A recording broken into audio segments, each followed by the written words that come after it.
Lucas Hernandez est complètement taré. Mais son frère, Théo...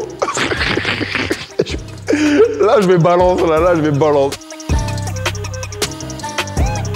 Salut, c'est Ibrahima Konaté, c'est carré. Je pense que c'est la meilleure histoire. J'ai des vidéos, hein, mais je sais pas quand je vais les sortir. Je sais qu'un jour, je vais les sortir, mais je sais pas c'est quand. C'était ma dernière année de centre. Je disais, écoutez les gars, c'est mon anniversaire. On va faire une guerre de feux d'artifice. C'est ce que j'ai fait. J'ai pris une feuille, j'ai noté les noms de tout le monde. Est-ce que t'as commandé? Est-ce que t'as commandé? Est-ce que t'as commandé? Est-ce que t'as commandé? Tout le monde avait commandé, tout le monde avait ses munitions. Je me rappelais, il y avait un joueur, il s'appelait Johan. Un fou. Il est là, il avait commandé des trucs de Russie. Je dis, mais toi, t'es malade, toi, t'es allé trop loin. Et bref. Et en fait, je me rappelle de ma phrase que j'avais dit aux gens, parce que, même aux plus jeunes, c'était que, bien sûr que t'as la crainte, tu te dis, mais là, tu vas faire une petite connerie. Enfin, une grosse. Comment faire pour pas que les gens ils soient sanctionnés à titre individuel? Chez les gars, on le fait tous. Comme ça, il n'y a personne qui pourrait être viré ou puni. Ou même si on est puni, on courra tous ensemble. Tout le monde déterminé. Tout le monde a ses feux d'artifice. On avait fait les plus jeunes contre nous les dernières années. C'était incroyable, des fumigènes.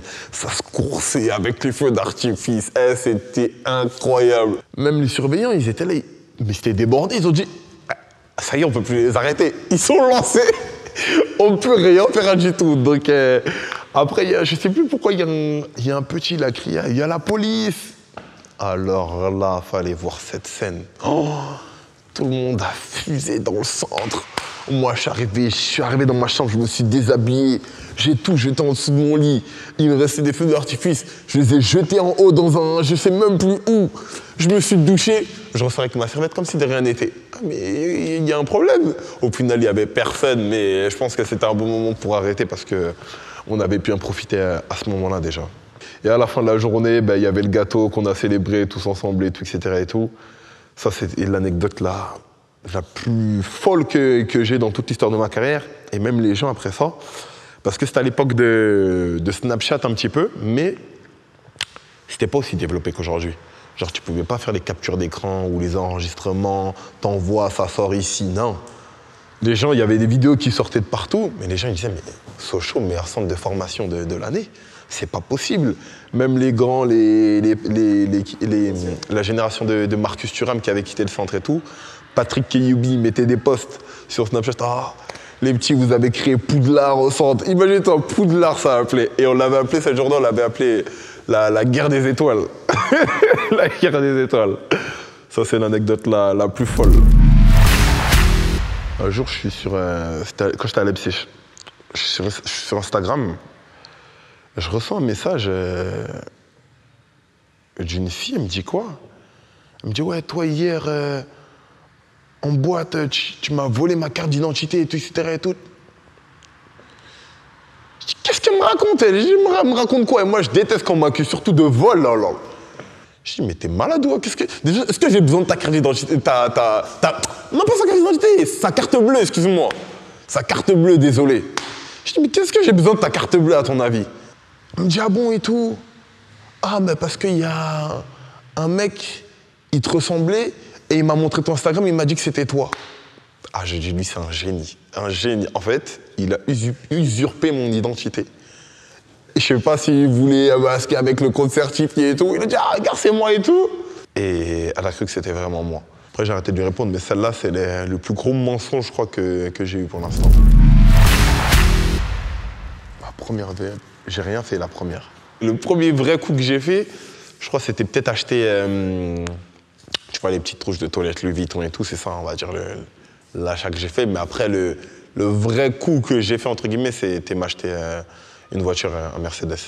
En fait, quand j'ai commencé à gagner un peu d'argent, je voulais pas dépenser par peur que mes frères ils pensent que ah, c'est bon, t'as gagné de l'argent, tu commences à faire n'importe quoi. Et pendant plusieurs mois, c'est mon frère qui m'a dit hey, faut que tu profites, faut que tu te fasses plaisir.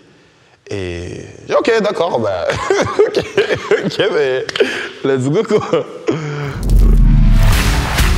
Nous, les francophones, il y avait moi, Dayo Pamecano, Nordi Mukele, Christopher Nkunku et Amadou Eidara. En fait, on faisait les plus jeunes contre les plus vieux, mais on se battait vraiment. Sauf que le jour où moi et Dayo on signe au Bayern et à Liverpool, Amadou Aïdara, il est tout seul. Et on recevait des vidéos et on était morts de rire. Il se faisait menacer. Attends, maintenant t'es tout seul. Des claques, des coups de bâton. Non, c'était magnifique. Nous aussi, on aimait bien faire quoi? Quand c'est l'anniversaire de quelqu'un qui faisait un peu trop le fou, on l'attachait et avec des... tout ce qu'on trouvait, hein, tu vois, les élastiques là, on l'attachait piscine. Piscine, direct. Non, c'était pas mal, c'était pas mal. C'est ça les meilleures blagues des vestiaires que j'ai eues pour l'instant. C'est vrai qu'à Liverpool, on a un jeu. C'est dès que tu rentres dans le vestiaire, c'est la guerre. La guerre dans le sens où tout ce qui fait pas mal, hein. Chaussettes, tu fais des boules, straps, tu fais des boules. Tout le monde se balance ça. Mais la personne ne doit pas te voir que tu as lancé. C'est-à-dire que si tu fais l'erreur de ne pas être concentré, tu passes. Alors là, bon courage, bon courage. Un jour, mon mec, il a fait ça, lui, ce fou là. On était dans l'ascenseur. Il y avait un membre du club. Il était au milieu. Je suis derrière la tête. Je dis, mais il est fou, lui, ou quoi? Je dis, mais il est fou. Ah non, j'étais mort de rire. Non. Van Dijk. Ah, j'ai été plié. Ah, j'étais cuit. Il m'a tué. Dayo Upamecano est le meilleur partenaire et blagueur aussi. Parce que c'est vrai que j'ai joué pendant de nombreuses années avec lui et je m'entends super bien avec lui, tant sur le terrain et en dehors. Mais blagueur parce que c'est un mec, il veut que rigoler. J'ai jamais vu ça. C'est un mec, il veut que rigoler, c'est trop. C'est ça qui est bien parce que c'est pas l'image qu'il a normalement. Hein. Quoi? Lui? Mais je sais, moi. C'est un escroc, lui. Quand je vois Kylian Mbappé, pour la première fois, on se regarde. Quand ça fait longtemps qu'on s'est pas vu, on parle pas. Après, on sait qu'on rigole. Non, parce que c'est vrai qu'on a beaucoup d'anecdotes en équipe nationale et même en dehors, on se parle de temps en temps. Mais top personne, incroyable personne et très bon ami. Ousmane Dembélé est le pire. Oh, mais il est le pire quoi, lui? Oh là là là là, attends, non, Ousmane, non. Ousmane, il a trop de qualité, il n'y a pas de pire. Ça veut dire je vais essayer de tourner le truc, attends. Ousmane Dembélé est le pire mauvais joueur. Ouais, Ousmane Dembélé est le pire mauvais joueur, c'est vrai. Période Covid, pas de fans, que les caméras, on écoute juste ce qu'il dit quand ça va pas. Là, ça, je vais laisser la VAR s'en charger. Je m'en charge pas, ça. Olivier Giroud devrait plutôt plus parler de sa personne, faire plus d'interviews. Parce que y a beaucoup de personnes, ils ont des fois une image de lui, je vais pas dire négatif, mais beaucoup de personnes, des fois, ils disent des mauvais propos à propos de lui, alors que c'est une personne exceptionnelle, géniale, magnifique. Lucas Hernandez est complètement taré. Lui et son frère, les deux, ils sont complètement cinglés. C'est abusé. Théo, lui là, je vais parler de Théo, je vais parler de Lucas. Parce que Lucas, c'est vrai que malheureusement, depuis sa blessure, j'ai pas eu vraiment l'opportunité d'être souvent avec lui ou d'échanger avec lui.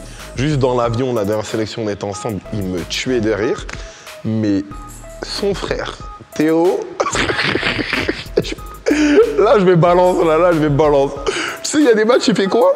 À chaque fois que j'ai joué à gauche derrière lui, quand le gardien il a la balle, il me regarde. En fait, il s'écarte loin pour que moi j'aille au duel. Et à la fin, il vient me voir et il rigole.